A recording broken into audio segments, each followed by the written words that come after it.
Republican National Committee Chairwoman Ronna McDaniel joins me. Nice to see you, Ronna. To be with you. Thanks for having me. Ronna, so with the news about President Trump getting a new trial date, and now right around the corner is your first RNC debate on the Fox News channel in August. Do you expect him to be participating? I think he's going to keep everybody guessing until the very end. Right now, I know many of his advisors are saying if you have a lead in the polls, you shouldn't go on the debate stage. He said that publicly. I'll tell you one thing, Greta, I hope he goes on the stage. I think we should all be hopeful that we have a robust debate that outlines what Republicans are looking to do to save our country versus the disaster of Joe Biden with an open border, with crime surging, with kids far behind in education. I think this is a great opportunity to take that message to millions of Americans. All right, let me peel back the curtain a little bit. Fox News Channel is the first one, and I spent many wonderful years there. You gave Fox Business Channel the second one. You overstepped us at Newsmax, and I'm curious, what went into that decision-making? We haven't announced the second one yet, so there's nothing official on the second one except for that it's at the Reagan Library. So, and there's been no announcements. For so we're still in the running? Are we still in the running? Everybody, yes. That's good. Newsmax is still in the running. We're just, playing it slow right now and watching the process. And we're really excited for this first one in Milwaukee, which is the host city, and the RNC members will be there. And I hope that everybody who qualifies, including President Trump, is on that debate stage. What's my old stomping grounds, Wisconsin? All right. Have any of the current qualifiers signed the pledge yet? So the pledge is not something you have to sign until you meet the first two criteria. So the first criteria is 1% in 3 national polls, which I don't think is a crazy threshold that we should expect from anyone running for president. And then 40,000 unique small dollar donations to your campaign. So once you reach those 2 thresholds, which we'll know 48 hours out, so they have 48 hours before the debate, then the pledge will come into play. But I expect everyone to sign a pledge that says our pledge is to beat Joe Biden and support the will of the voters. Well, there's some who are already bragging that they've met the threshold, but so far they haven't. I mean, it's from what you say, it has to be 48 hours out, so they don't just sign it now until then, right? No. Yeah, not until you make those first 2 criteria. All right. The criteria that you have for making the debate stage, is it identical to what you had in 2016, or is it, if it changed at all?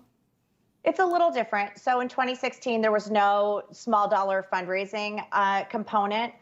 The Democrats did this in 2020. They had a 65,000 small dollar fundraising component. We just think this is a building block to a successful campaign. If you are not able to attract 40,000 people to at least give $1 to your campaign, you're not going to be able to build an operation that will defeat Joe Biden. So this is something we think is critical to success for our future nominee. And then 1% in 3 national polls is pretty in line with what we had in the 2016 election. In terms of how these debates are done, whether they're, how many minutes people get to speak, whether they have opening statements, all those details. Who makes that decision? Because I imagine if it's like herding cats, because each campaign has sort of a wish list. Yeah, there's a lot that goes behind the scenes. In fact, I was looking at credentials today for the debate and the floor and how we're going to seat everybody, and then the green rooms and who's allowed in the green rooms. And I imagine it'll get more chaotic as we get closer. But really, Greta, what we do want is the optimum amount of time for these candidates to shine. We don't want it to be about the moderator. We want it to be about the candidates and them being able to speak directly to Republican primary voters as to why they deserve that nomination. And that is the first and foremost goal of these debates.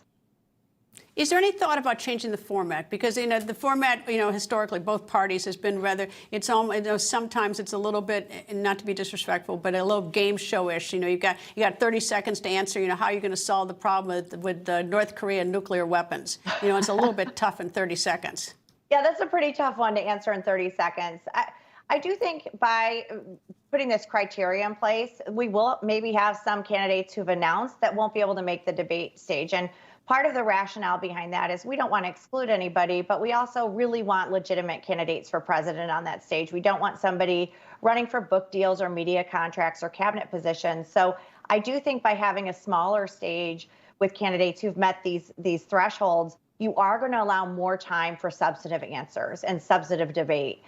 It'll be a 90-minute debate. We really want those candidates to have as much time to discuss in depth big issues like the border, like crime, like Ukraine, like all the things that so many of the American people want to hear from these candidates. All right. Well, if you have free time, and I don't think you do, Google my name and debate. Because a few years ago, I have suggested a novel way to do it, which was to give them the questions in advance, because I figured they're going to be, when you're in the Oval Office, you're going to consult with your staff beforehand. So I think they should get the questions in advance. But anyway, that's just me.